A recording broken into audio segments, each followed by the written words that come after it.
for playing Button Smash. Hello, everyone, and welcome to yet another magnificent, rogue-tastic episode of Button Smash. Yeah. All right. We've gone Rouge. We've gone Rouge. Mulan Rogue is where we've gone. Mulan Rogue. Mulan Rogue. This is an extra exciting week because Rogue Matter has officially launched. That's right. You can go over to roguematter.com right now and see all of the wonderful, wonderful content. You have to scroll down a little bit because we're the B tier content, but you'll find us right there at roguematter.com. Now, we have a lot of things to talk about here, but our business guy kind of made us say these next points. So we're going to switch into a advertisement within the show. So don't worry about anything else. Just listen to the soothing sounds of this wonderful ad that I'm going to read live right now for everyone. Selling out never felt so smooth. Rogue Matter is a digital studio building a catalog of original IP and content through traditional development while also finding, curating, and nurturing new talent. This universe of content lives within an artist-friendly ecosystem that delivers a myriad of media types like short stories, illustrated novels, comics, podcasts, and video. Go to roguematter.com and sign up for more information if this intrigues you. Follow Rogue Matter on Twitter, like on Facebook, and subscribe to Rogue Matter on the YouTube.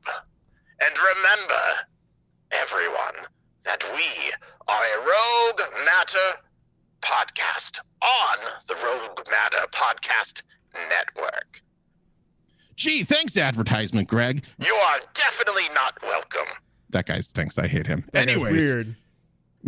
he's a weird guy. With all this exciting boomers. news, Boomer he's also about what, like 50 years in the past, maybe 70? Yeah. Oh my God, 70, 80. 70, 80. Silent generation, Silent. Mr. Greg. Anyways, with all this exciting news kind of going on, we here at Button Smash have decided to choose our favorite games that, as I guess the slogan goes, have gone rogue. So these are games that kind of live outside of the box, outside of the definition of what you think that game would be. They look at the norm and they say, you know what? No, thanks. I'm good. Games that take risks, unlike Doc Chris. Look, I got a choice for you guys. And this is going to sound like an obvious one, but it's not that obvious. So let's go way back to the late 90s, all right? Rhythm games. We're doing our call on right now. Are you serious? Yeah. I could... Oh, yeah. I was like, wait a minute, this bit is going that's on. the bit, that's the bit. I was.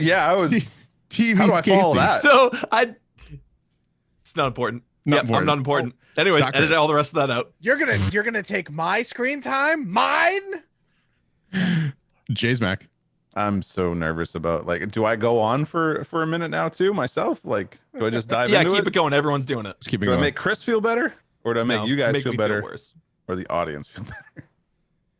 The Bad Coyote Sergio. Everybody, welcome to Button Smash. We love seeing you guys here in the live chat on twitch.tv/weareroguematter, seeing everybody who's been liking the Rogue Matter YouTube page, and people who have been telling us, hey, I've been listening on Spotify and Google Podcasts and all those other places where I can listen to a podcast. Thank you for tuning in there as well. Make sure you tune in every Thursday night at 9 p.m. Eastern on Twitch. And I'm your host for the Evening Booster, Greg. Now we've gotten all that business out of the way. Since Chris cannot contain his excitement, I'm going to give So it 2 excited. seconds. Yeah, Chris. Chris, tell us about the game that you chose that went outside that box, that went that extra mile and did something out of the norm. I'm so glad that I didn't actually say the name of what I was going to choose already. I was so close to saying it. Anyways, now I get to say it. All right. Listen, late 90s, the arcade rage hit Dance Dance Revolution was sweeping the nation. As far as most people are concerned, that is exactly how you do rhythm games. Great game, cool. But very few people could play that in their homes. So coming up in the world of rhythm games, phenomenal studio out of Cambridge, Massachusetts. Shout it out. Harmonix comes up with a little game called Frequency. Now, Frequency was a rhythm game. It had kind of 3 notes that came at you. You use 3 buttons on your controller to kind of hit at the right time, to shoot the note, to unlock the note inside that little node that comes at you. And that's how you play it. A few years after that, they came up with Amplitude, which expanded on that, was much more critically acclaimed. Phenomenal game. And then they brought the friggin' house down with their next game, which was Guitar Hero, which is my choice. So most people's home gaming experience was to use your usual controller that comes obviously with the console, and things like these crazy peripherals really were only found inside arcades. Again, Dance Dance Revolution is a great example of this. You needed a lot of gear or a giant pad to be able to do that. So as far as like where you could play it, not always the easiest thing. But now Guitar Hero, having a controller that was in the shape of the guitar, they said, all right, we want you to feel like you're playing a guitar, so let's make the controller that size, which also meant that was much more portable. You can fit it in any room, just tuck it away. It's not a giant mat that you play on. And I think that's kind of crazy. Like after that, it took off insane amounts. Like you couldn't go to a party in the early 2000s without playing Guitar Hero. And then of course Guitar Hero 1 and 2 were made by Harmonix.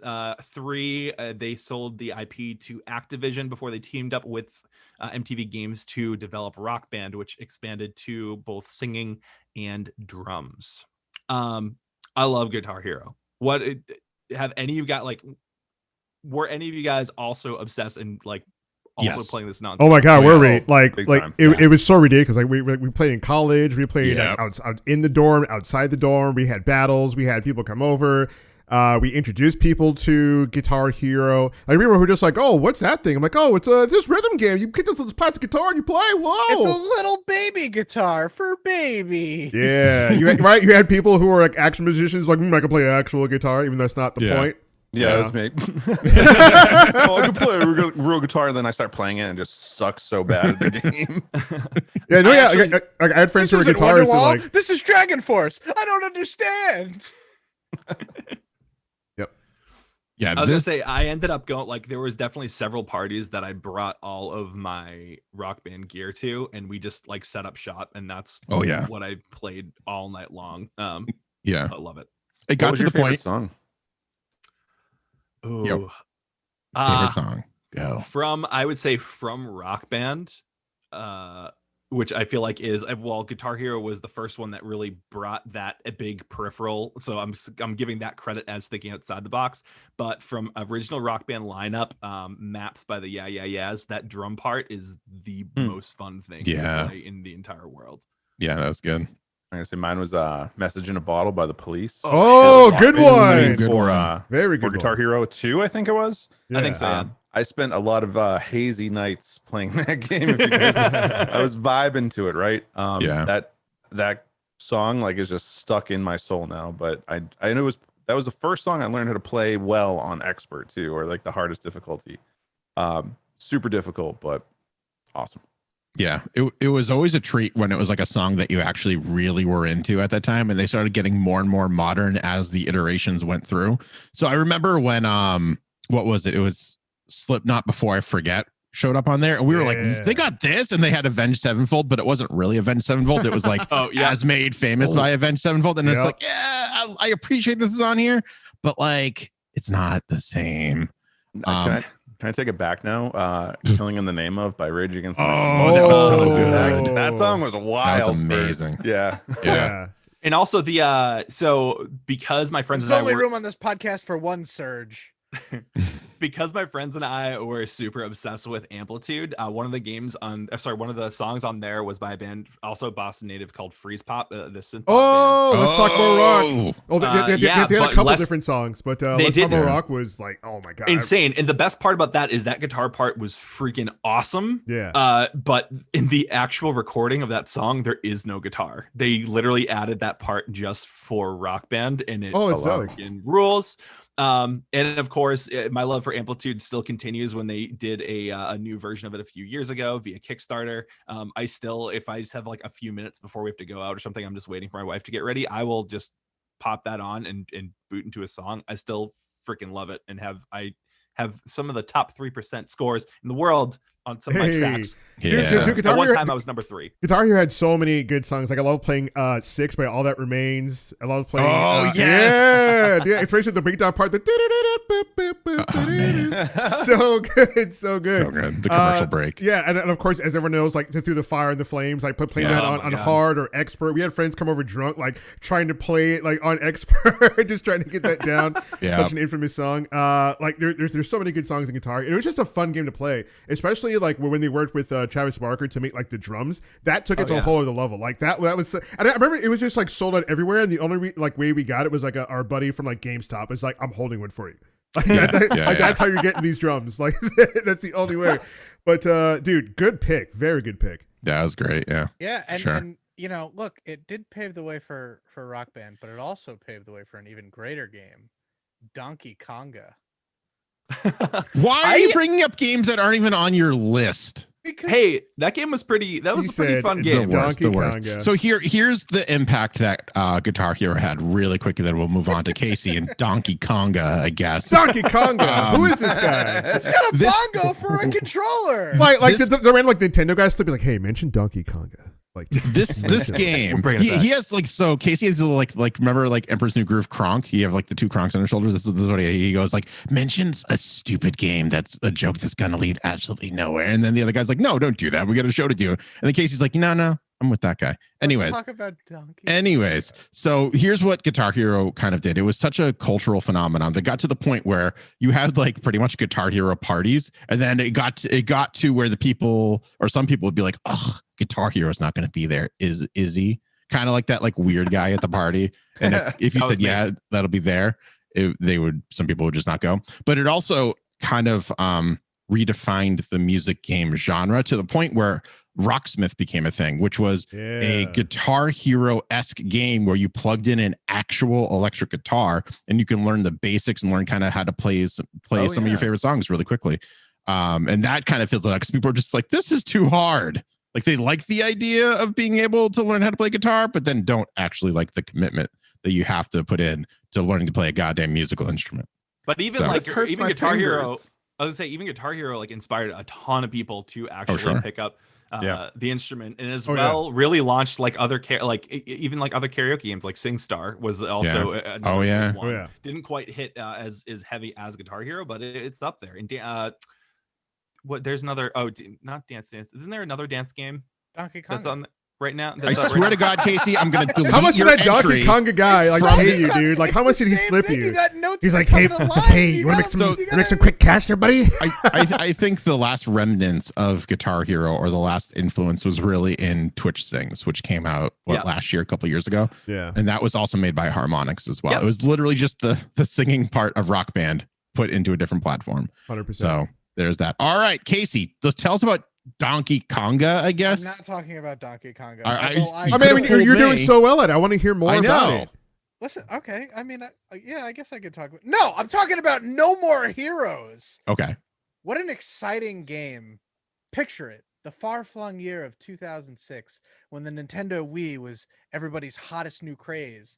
And everyone's like, wow, sure would be great to have a sword game in here. Sure would be great to have a sword game in here. And it's before we even got Skyward Sword, where you had your 1-to-1 sword stuff. This, my friends, Travis Touchdown, the king of the otaku, a total loser like you, who loves professional wrestling, video games, and his cat, becomes the world's top-ranked assassin. What can be said about this game that hasn't already been said about so many cultural circles? everything from the character designs to the gameplay to the music, the voice acting, you name it. It's a hit, and I love it. Why have I never heard of this game then? You've I've never Never heard of played No either. More Heroes? No. Come on. It's a cult classic for sure. It's Alright. one of those, yeah. Travis Touchdown, a legendary swear boy. He's rude and has an attitude, and just got added to Super Smash Bros. Ultimate with a me swordsman costume. I thought you were gonna So, say know. a conga controller. That's great. As much as I want to hear about, Smash Brothers, Casey, I want to hear more about why this game for you lives outside of the norm and what so out of the box I about think it. this was the first time I ever played a game that had bad adult words in it. Wait, you never played Conker's Bad Fur Day? No, no, I didn't. Not when I was 10. I mean, I played it later, in the Xbox era. But no, this was. I mean, listen, I was a young lad in my teenage. When he years. was a young warthog. I was a young warthog. Very nice. Very nice. That's good. Way to go, Sued by everybody. Disney. I'm proud of us. We all job, did it. good job. Nailed it. No, but I mean, I had played like the South Park game on Nintendo 64, and like that was cool and edgy, but so was the show. This was a different ball game altogether. I mean, this was like you've got your main protagonist calling people fuckhead, and as he chops somebody's head off, and there's like a fountain of high pressure anime blood. The whole thing plays out like it's a combination of like cheesy 80s movies, old samurai films, anime jokes, professional wrestling. There's so many things that I love that are just in this, and there's collectathon elements. Collectathon elements, you guys. I am You not love the those only. collectathons. You can't You tell me love that them. I'm the only person on the show tonight who's played this game. Come on. You're the only one on You're the show personally tonight who's played this game. game. Yep, Come 100%. on. Yeah, I've Oh. heard of it, but I've never played it. You guys Yeah. are absolutely missing out. It is not only an obscenely fun game to play. If you're the kind of person who's like, I don't want to buy a whole game and get invested, you can watch Let's Plays, speed runs of this game, and it'll blow your freaking mind how great it is. But how Can you did get it it on actually Switch or something? control? Well, it was. Oh, Whenever Well- anyone goes, well, that's not a good sign. No, what it is it's like your classic waggle control where you swing and it registers a swing and not like a Mhm. directional swing. But the fun part of it, and I almost wish I had a Wiimote on hand, but I'll have to substitute with a Joy-Con, is to charge it up, you had to go like full shake weight because your Awesome. lightsaber would eventually, or beam katana, excuse me, would eventually run out of juice. So every once in a while you'd have to shake your Wiimote Wow. and charge it up. Oh, totally great. Oh, no mean, wonder this you're so game- good at this game. I get jokes. Dun, dun, He dun, did dun, it. dun. Oh yeah, yeah. Not great for left-handed people though. I'll tell you. That's you'd have to switch hands, and I could already feel it in my shoulder. What? You started me on this path. Look at what you've done. Continue. they call it the stranger. Moving on. That's what I was thinking. All right, so that was No More Heroes, and Casey liked it for being outside of the box because it swore, it had beam swords, It and made me feel like a rebel. He has a motorcycle. okay, Okay. Okay, It's so- like a whole section. It's Okay. cool. cool, awesome. And speaking of things that are cool, we have our regularly scheduled commercial break coming up right now. So we'll see you right after that. Let's see what they have to say. Hi, this is Michael Dolce, host of the Rogue Wave podcast. If you like comics, movies, TV, pop culture, and want inside access to the creators behind it, then you've come to the right place. Join us every Wednesday night, 8 p.m. Eastern, streaming live on Facebook.com/RogueWavePodcast and Twitch.tv/RogueWavePodcast. New episodes available on all major podcasting apps immediately following the live stream. Rogue Wave Podcast, the frequency for all things pop culture and the disruptors behind it.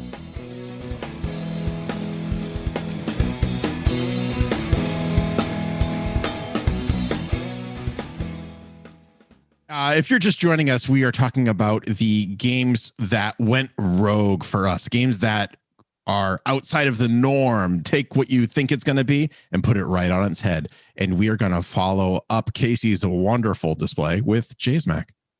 So it's July 6th, 2016. I think that's when it came out. Pokemon Go. launched and then immediately stopped working. It was the most so that's why I picked it, because it just died immediately. No, I mean, who didn't dream of, like, when you're playing Pokemon Red or, you know, Blue, and you dreaming like, oh man, I wish I could really like walk around at some point and play and be a Pokemon trainer, right? Like, I think everybody in this group has thought about that. Yeah. And that came to life in 2016 with Pokemon Go. At first, you know, they started with if you want to call it Indigo League or Kanto region Pokemon, which is what I was used to playing. And that's what I was familiar with. And I was so happy. And I don't think I put my phone down. I think I burned through an entire iPhone battery just by playing that game in like 2 months. You know, I was like, oh, I need to get my battery replaced like now. Everybody that I know, everybody at my job, everybody around me was playing that game. You could see people driving playing that game. Like, this game really did turn the world upside down for a little bit, and it was great because of it. There were new rules, there were advertisements, and people saying like PSAs coming out being like, hey, please don't drive and play Pokemon. You're gonna get into an accident. Please be careful of your surroundings. Like that, I think that was like the first game besides like having like the Wii console, right? Being like, really mind your surroundings, or else you gotta put the strap on. If you don't, people will die. Yeah, like this was giving you that message, like, hey, you got to be careful of the weather. You have to be careful of your surroundings. You have to be careful not to like get hit by a car or be the car that hit somebody. There was somebody who don't trespass. Yeah, there are apparently like people who like walked off of cliffs and stuff because of it. That's crazy. Yeah. And this game was a like a boot, or it is a skin of what is it? What's the name of the game that came up before this? By Niantic. It's called No One Remembers. No one remembers because Pokemon. Oh, Ingress. Thank you, Chris. Twitch. I knew that you would have the answer. You came through. So this is directly copied after that. And people that played Ingress had the chance to play the beta of this or play this early. But man, I mean, what a crazy game to get people back into Pokemon, back into walking outside. I did a lot of walking because of this game, and I'm somebody who loves to sit in front of his computer and just play games after I'm done with work, right? So I mean, you know, you were able to, you know, try to catch them all, right? Except you couldn't catch all of them because they were in different parts of the planet. You know, and luckily, I think the world has become a lot smaller even in the last 4 years, where you know, people can trade Pokemon that they've caught on the other side of the world, like your Farfetch'd, your Mr. Mime, your Genghis Khans, things like that.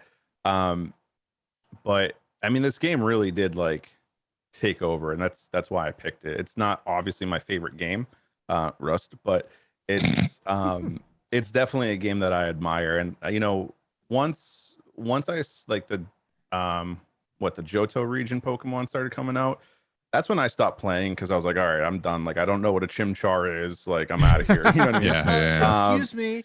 Chimchar is a Generation 3 Pokemon? Nerd.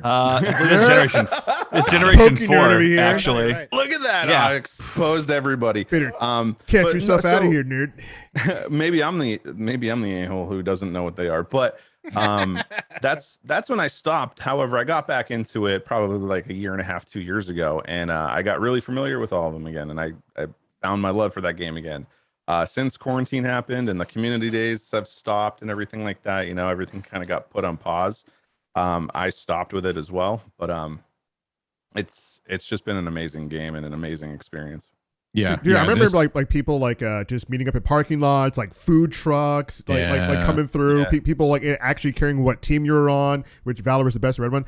And I remember like being in like my local, next to like my local church, and like a guy who knew a guy who operated a food truck called him up like, dude, there's a bunch of people here. If you come through right now, you're gonna make some bank. And I was just like, you just call him a food truck? And he's like, yeah, one of my boys like owns a food truck, and it was tacos.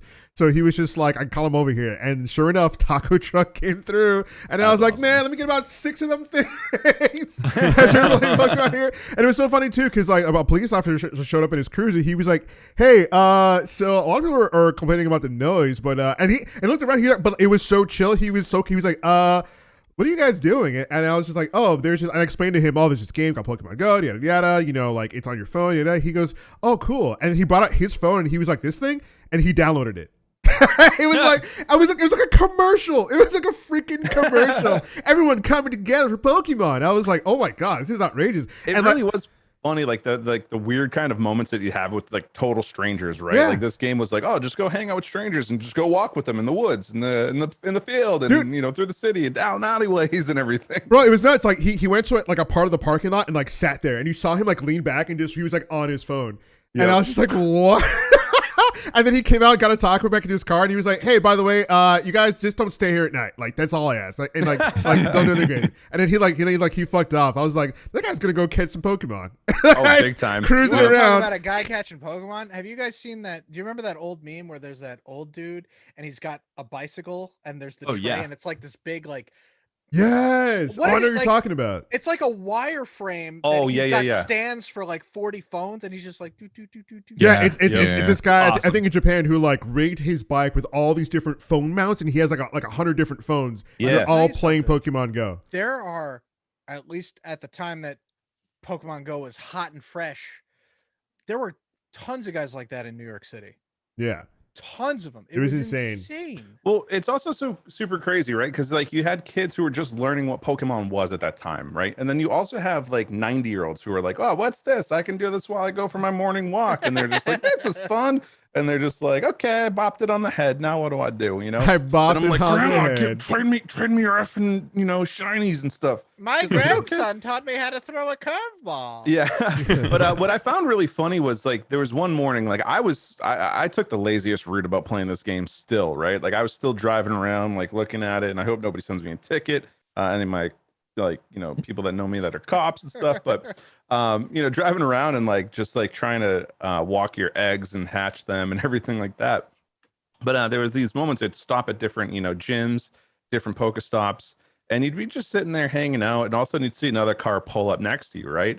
And it's like, 9:30 at night, and all of a sudden somebody would just look over to you, roll their window down, right? And they're like, yo, what color are you? And I'm like, Yes, I remember that. I'd look back and forth, right? Be like, I don't have any of my friends around, though. I don't know. I was like, I don't know what I'm gangs. gonna say. You're about to start some shit. And I'm like, yo, I'm team yellow. And they're like, "Pff, weird." And I'd like flip him the bird and then peel away, Yeah, I But remember. no, it was funny, those little interactions that you'd have, and people were like, it would bring people kind of together in a weird way, right? Or just at least like have people acknowledge that, oh yeah, you're doing something weird, and you're also 30, so cool. Dude, I remember like just going up to like taking over gyms. People were like, "Hey, what color are you?" Like I'm red. Like, yeah, we're taking over this gym. Let's do it. And then you see like people across the street who look over like, the hell? What? I think they're Look like a bunch of reds. yeah. It's like, what the hell? It's like, we're coming for you, nerds. Let's go. And you see people just like frantic on their phones. So good. It was such a great time. Is a lousy coward. Yeah. Yeah. The game responsible for the mafia needing to find new burying spots. It's true. Yeah.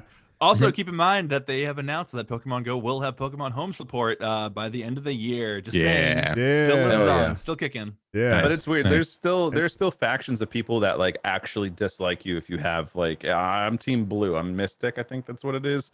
Like people don't like you if you're, team yellow or team red, stuff like that. I'm like, why? Like, why you gotta bring hate into a video game? Just relax. But somebody has to hate somebody, I guess, Humans right? will bring hate into anything, Jason. Yeah. I know. I'm But naive if there's about it, one but- thing people all like, it's cake. Everybody Yes. There loves you go. cake. And But wait, I thought that was a lie. or is it? Or is it? We didn't know it was a lie when I picked my favorite game, which was a game that went rogue, not favorite game. Game that went rogue, a game that I thought was unique and that broke boundaries, that dared to be different, and it was Portal. So for those of you who know, Portal back in the day was just a short little game that was bundled in the Orange Box. The Orange Box had Half-Life 2, it had Team Fortress, and this game called Portal, and people started it not knowing what it was, but they continued to play it just because. Oh, Thanks, Jay. Thanks, Lamb Chop.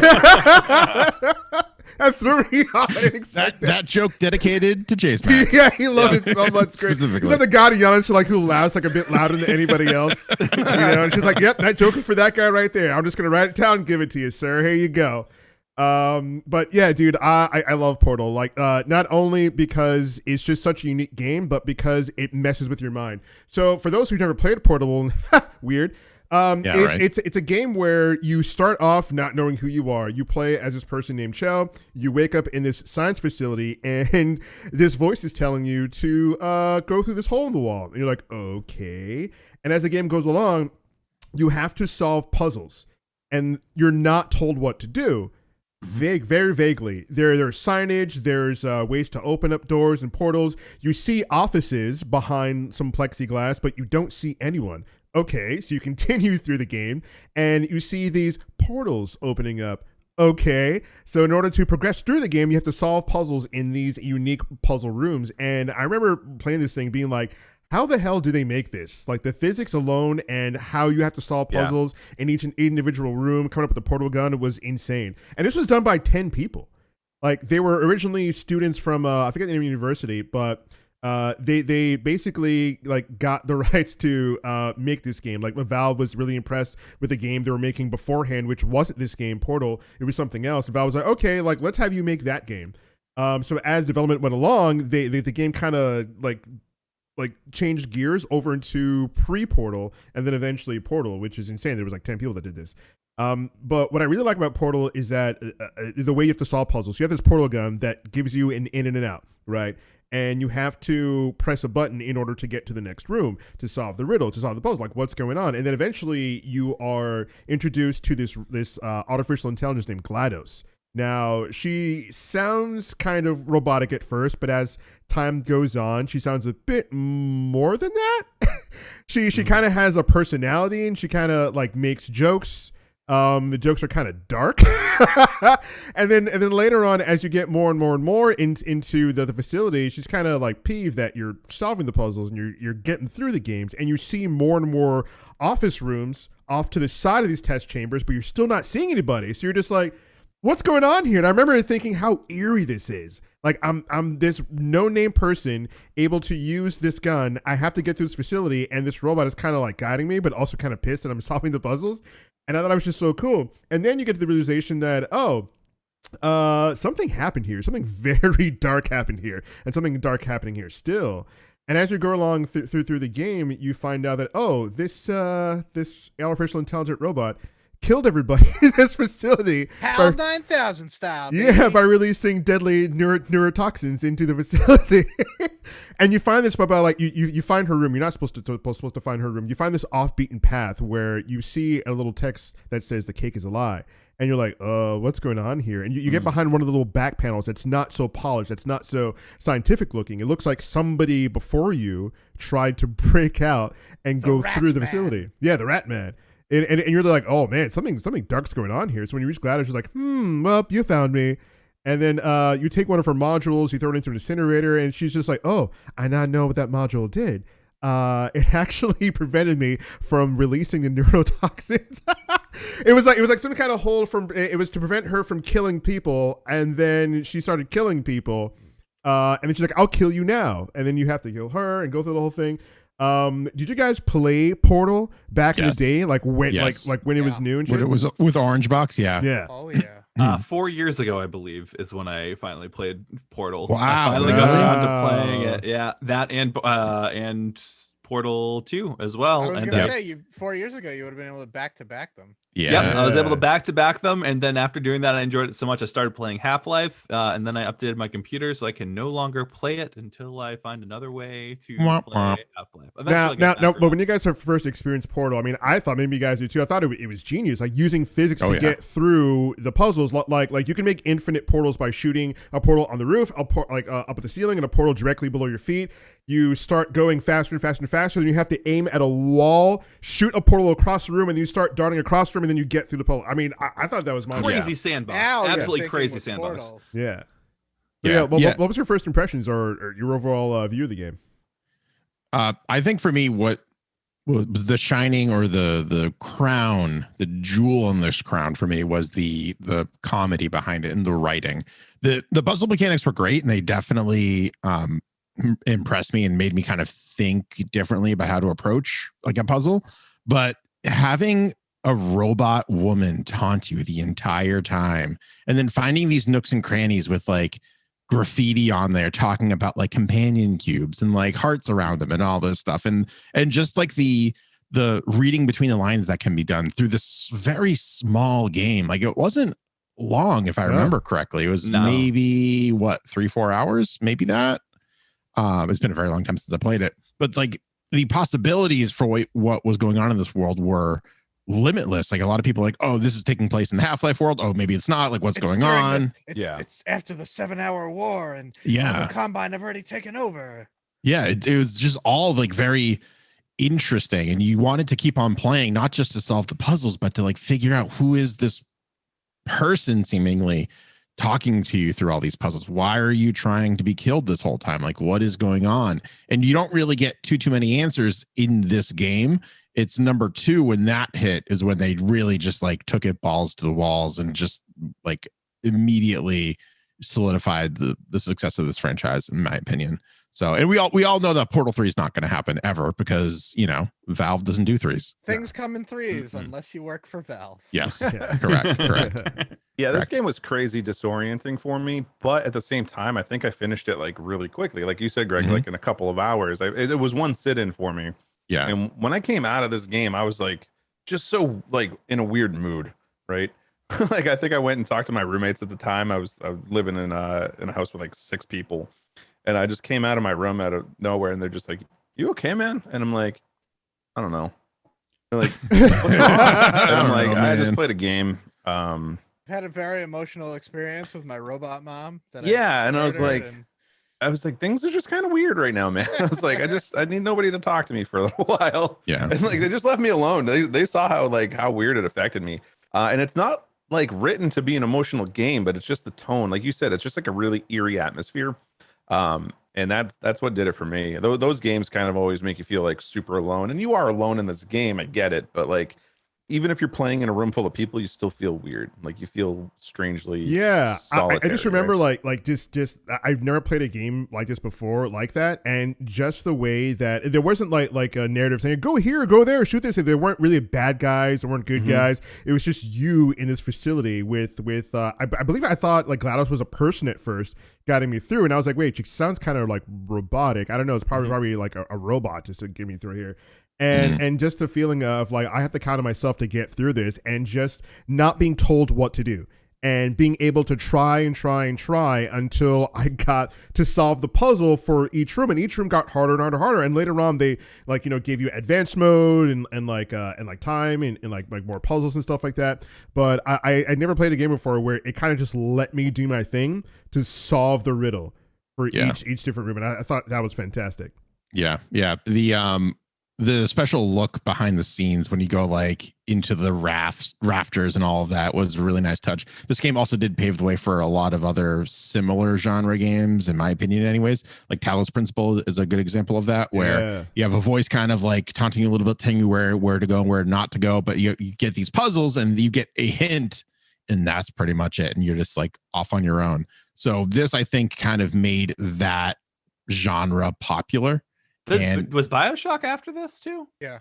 I think BioShock has a very similar. I don't know about that though. I guess in terms of the voice taunting. I think that the fact that there's like a disembodied narrator telling you, kind of giving you clues of where to go. Not that GLaDOS gives you much, but the fact that that's really your only interaction is that way. The same game that gave me this kind of weird feeling, though, this weird vibe, would be Horizon Zero Dawn. Believe it or not, like that has like. Yeah. It's got that weird like nobody else is around kind of feeling. I don't know. I got big Gruntilda from Banjo-Kazooie vibes from GLaDOS, because in that game, that was the first time I ever encountered an antagonist who's like watching your every move. And granted, Gruntilda talks in rhyme and insults you literally every moment that she gets. But I mean, Banjo-Kazooie is probably one of my favorite platformers of all time. To see something similar emerge in a first-person game, I'm like, oh, it's so fun. People need to do this more. I love bad guys with charisma. And then we got Cave Johnson in the next one. Oh, Yeah. voiced by J.K. Simmons. Yes, so good. He's like, oh, my people are telling me to not mention the control room. I pay the money around here. I mention the control room for what? Damn it! That makes you so just want to good. replay the campaign for 2 now. Is what that does, just for I'll J.K. play with you and Simmons. not You bro. see an army of mantis. Oh man, No, Greg, I I'm- will play with you. I'm Where never do- playing with TV's Casey ever again. Portal 2 co-op ever. But I'll we're do it. doing it. We gotta finish it. I know, but I'm never doing it again. We gotta do it. We got to do it. All right, Cave maybe Johnson was too funny. maybe on February 30th of next year when we'll do it. We'll do it. Be there. I get you. All right. So that brings us to my game that went rogue for me. Now, this is a game I don't really get to talk about too much. And it is maybe just because it's October and I'm in a spooky mood. But for me, the Blair Witch game that came out just last year really kind of went outside of the box to take a movie franchise and adapt that into a video game format. Now, my argument for why this is a rogue game is that it doesn't actually adapt the story of the Blair Witch at all. What you get is the story of a war vet who has severe PTSD. And I mean, I'm just going to throw this out here, just so happens to also have a service dog, which is like the best service dog in all the whole world, named Bullet. And he is on the search for a young boy who has gone missing in the same woods in Maryland that the Blair Witch first movie at least took place. So that's how they kind of managed to tie it into that whole world, which is like, okay, this is in the universe. It's not like you're not like the teenagers who go into the woods and then you disappear, whatever. No, it's like it's its own thing. And what you start to see is this isn't really a horror game, kind of like how Blair Witch was a horror movie, but it's more of like a psychological thriller. So you're going through these woods, and the further you get away from your dog, the more you kind of freak out. So you have to make sure your dog is always around you, and weird stuff is just kind of happening as you go deeper into the woods. Wait, question. Is that Yes. a mechanic that you freak out, or were you just really concerned about the dog? No, so that's actually a mechanic. If your dog gets too far away, you have to continuously call your dog to you, which I would have just been doing anyway. So, you know, I was rocking this game no matter what. But there's a good ending and a bad ending you can get depending on how you treat your dog throughout the whole game. Oh, wow. Which is really interesting. I don't want to spoil that too much, but like, I mean, if you have half a brain, you could probably figure out what the good and bad ending is if it involves your dog. But you travel into these woods very much like Firewatch, where you're talking on the walkie to people, and then eventually the walkie kind of blanks out a couple times, and you're just on your own with the dog, and weird things are happening around you. What's really cool about this is you end up going to the Blair Witch's house. I guess I'm just going to call it that. And as you kind of go through, they tell you that there are these monsters that you cannot look at. They cannot see you, but if you look at them, they will see you and you will die. So at some point what's that? Just stand in the basement in the Bird corner. Box? But kind of like Oh, yeah, Bird the Box, movie yeah. Sandra Bullock. Kind of like the Sandra Bullock movie, yeah. So there's a point where you are in this house, and the house is getting old, getting new. As you go through, it's like morphing, and you're just staring at the ground, and you could hear one of the monsters breathing out of your right ear. The sound design in this game was amazing, and you're like, he's right there. I know it. And every like bone in your body is like, just don't turn around, just keep on going, and you'll be fine. Do not turn on your flashlight, just go. And it just left this lasting impression on me where it really is what movies that have video game adaptations should be. It's either this or the Ghostbusters game, where you get literally Harold Ramis and Dan Aykroyd to write the goddamn script. You mean the best Ghostbusters sequel of Yeah. all time? Yes, Yep. yes. But what they do with this, and I think this is also why Detective Pikachu worked as a movie that's based on a video game, is that it just takes place in the world. It doesn't try to like take the story of something already existing and put it in a different format, because that doesn't work 9 times out of 10. What they did was they were just like, this is the scenery, this is the mythos, this is the character that is in these two elements. Go. You actually end up kind of having flashbacks into I think it was in Afghanistan. So you'll be like going through the woods, and all of a sudden it's just sand, Whoa. And then you start seeing like you're in the town where like you saw this horrendous thing happen when you were like over in the Middle East. And you kind of live through that. You hear bombs going, and meantime, there's something in the shadows trying to hunt you down. You're solving puzzles. It's just, it happens to be one of my favorite horror-based games, but it also does a great job, like I said, of taking a franchise and just putting it into a different form. So Blair Witch for me all the way, 2019. If you haven't had a chance to play it, then you probably don't have a video game console because it is available on Xbox One, PlayStation 4, PC, and Switch. It's literally every single console you could possibly have. No excuses. No excuses. So I definitely recommend. All right. Chris, what are you playing this week? So today, Square Enix dropped the demo for Kingdom Hearts Melody of Memory. It's a free demo. You can download it on... I played it on PS4. I think it's also on Xbox as well. But it is a Kingdom Hearts themed rhythm game. I'm on a rhythm game kick this today. I don't know why. I didn't even know this was going to drop until today. And then I was like, I'm going to download it and try it. It feels Kingdom Heartsy. So far feels a little bit shallow of a game because you're literally just running through worlds on what looks like a vinyl track, and you're attacking and jumping and activating spells on beat. It was interesting to see what they did. They definitely got the feel of Kingdom Hearts down. Don't know if I'm gonna play this one because I feel like I'm not going to enjoy doing an entire game of just doing this. But yeah, I kind of forgot this game was a thing and was like, whatever, it's Kingdom Hearts, I'll try it out. And then the other thing I did, I started Genshin Impact. Nice. And, Nice. Yeah, it's not really gripping me so far. Not really impacting? Not really in a big impact. At least Yeah. Genshining. I'm not into the fact that you have a party of people, but you hit a button and it flips your person. Like, it's not like you see the bunch of people running around. You hit a button and then your character changes their appearance to be that other person, and that kind of weirds me out. I feel you can like do that in what is it, Ni no Kuni as well. Well, that's the same way that you switch characters. Mhm. Ni no Kuni. Yeah, it works though. It's not working for me. No, I'm not sure how much more I'm going to play of the game, but Yeah. I want to try it out. It's free, whatever. It's getting super good reviews. It actually already made its in the first week it was out. It made its development costs back. Yeah, which is how insane. it's free. I don't know. amazing. Like, are In-game there purchases? Oh, there is. Okay. It's Yeah. killing it overseas. People want to get that. Want to get those special costumes and Yeah, people are wings buying and things all kinds of stuff. Like I was watching a streamer where someone was just like, I need to get this. Wow. Like, Yeah. yeah. Yeah, Okay. but yeah, whatever. I mean, I see why people would like it. Just may not be a game for me. Yeah. Cool. Yeah. When Chris said that Kingdom Hearts Melody of Memory was shallow, it was a pun in my head because all I could think about was the Little Mermaid level from, what was that, number 2, where it's just all rhythm-based games. Oh God, Oh, yeah. there's no Heartless down here. Let's just hang out.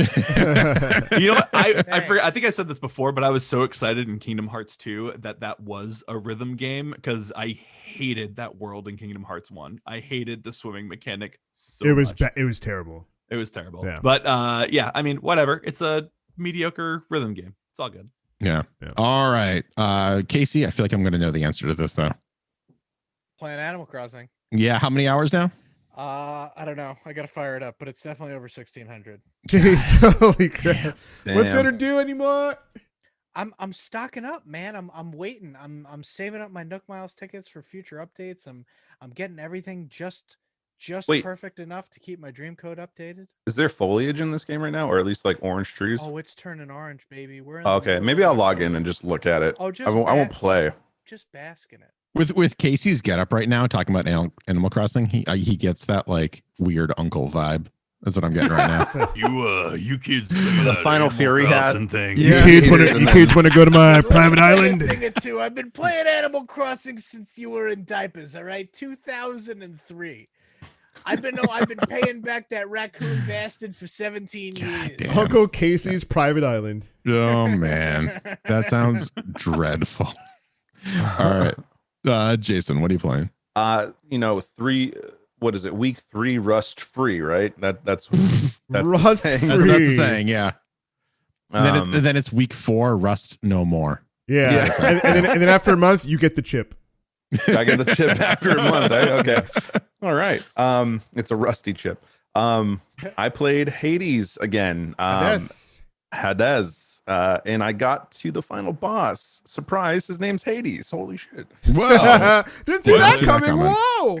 I got my ass kicked too. Is it James Woods? It's James Woods. Oh, that'd been awesome. The game is really difficult. There's a God mode button that you can enable in this game. It doesn't make you invincible. What it does is incrementally make you stronger or more resistant to damage and stuff like that. And I had to use it at a certain point because this game, like the way this game scales, when you ascend after there's only like 4 bosses, right? There's only actual 4 levels. This game is super difficult, and like not flipping that on, like you are a true gamer at heart if you never touch that and you get through the whole game. Every time you go, you just increase a single percentage point in like damage resistance. I think it starts you at like 20 or something like that though, but it's damn hard. But I'm having fun. It makes me want to actually dust off the copy of God of War that I bought and never played, and get into that though, for real. Yeah, I know. I think we talked about this on a former podcast called Bad Coyote Funky. But yeah, I never played it. I own it, and it's among many games that are alike because Rust got in the way. Yeah. Neat. Serge. So I've been playing. There's a new. If you don't want to pay full price, there's a demo for the game Survivalist. It's from the people who made Escapist. And what you do is you're pretty much washed up onto an island. And I love games where you have to kind of like survive and build, kind of like this other game with an R and a Hust. I don't know if Jason would know what that game is. But yeah, like, I love that the top down like pixel style. You kind of have to. The game teaches you how to survive at first. There's a lot of exploration. You can play with your friends, just build up your little island, craft things. And so far, it's pretty interesting. I haven't gotten too far into it, but I really, really like games where you have to kind of like fend for yourself and survive and like build things kind of Minecrafty. You also get like, you start off with one monkey and you can kind of teach it what to do. You can show it how to cook things for you, to make food. You can like make it help build. You can craft little weapons. And at nighttime, there are monsters that try to eat your face off. So there's that too. What is Minecraft? Oh, nice. Yeah. Return to monkey. Return to abandoned society. This Return game is just like, I feel like it's doing so well just because people have memed the hell out of it. Yeah. But okay, Casey, you've seen this game before? Oh yeah. Wait, Thoughts? how? You've put in 17 No. million hours I in wanted him to Animal continue. Crossing. I wanted him to continue. He was just sitting there. I've got my fingers on several pulses. Okay? I'm aware of the gaming zeitgeist. I know things. Go on. No, that's it. I watched one. That's all you got. I watched one guy I follow on Twitch was playing it. That was it. No, that was. Okay, cool. Good review. Good I'm job. saving for time. We need to talk about the free stuff this week, right, Greg? I still More talk so, about- I wanted to know what Greg was playing. Yeah, Casey. Why don't you just go play some more Animal Crossing? Greg, Casey's like, I don't care what Greg's playing. Let's talk about all the free stuff that's coming. I don't know. I don't care. Greg, whatever Greg's playing. Who cares about that free stuff? But Free yeah, stuff. no. Wait. Are you saying that our audience doesn't follow Booster Greg stream on twitch.tv/Booster Greg? If Nice redemption. There we go. We got the plug in there. Yeah, if you're watching my streams, you'll know that October is officially Boostober, and I'm playing nothing but horror games or horror adjacent games. So we beat Evil Within just on Monday, actually, and we started the Evil Within 2. And so far, I'm enjoying the Evil Within 2 significantly more than the first one. The first one was good. It felt like a Evil Without? Silent. It felt like, honestly, it's just a Silent Hill Resident Evil clone, kind of weird mashup with a little bit of like Remedy storytelling kind of sprinkled in there. It was fine. The Evil Within 2, within the first 30 minutes, the story makes way more sense. The really cool mysteries from the first game that they never really answered, they're like, we're going to answer these in this game for sure. Because the whole thing was you play the detective Sebastian Castaneos, and his wife and daughter both died in a fire. Or no, it was his daughter. I don't know. His family dies. And you never really know why or who like lit the fire that killed his daughter and the nanny. So like now they're like, all right, your daughter, guess what? Spoilers. she's alive and she's plugged into this weird matrixy machine that we've built as a shady government. You have to go in and save her because our guys suck and they couldn't do it. So that's kind of like the whole premise. So you go in and it feels more like The Last of Us in terms of gameplay, but it has like a very cool like open level mechanic like the Tomb Raider reboot. So you can go in, like I immediately got like two weapons just from doing side missions that I felt like I would have gotten much later in the first game. They have this also cool kind of almost Twin Peaks kind of vibe and art style to it, which I'm also really digging. It's just everything's off and odd, and I'm about it. So I'm only about maybe an hour and a half, 2 hours in. I'm very, very excited to actually play through this game and do all of the side quests and just beat the crap out of it. It's really cool. So yeah, with that, let's talk about what's free, and then everyone can get the hell out of our house because I love getting stuff. yeah. So if you like free stuff and you have not installed the Epic app because you like Steam better, then you're missing out on free stuff every week, because every Thursday after lunchtime Eastern Standard Time, they give you free games. This week we're getting Amnesia, A Machine for Pigs, which Amnesia is a fantastic horror franchise. If you like that Outlast kind of vibe where you just can't really fight back, you just hide and go through. And also, if you don't like that, well, they got Kingdom Newlands, which is not a horror game. So feel free to redeem those.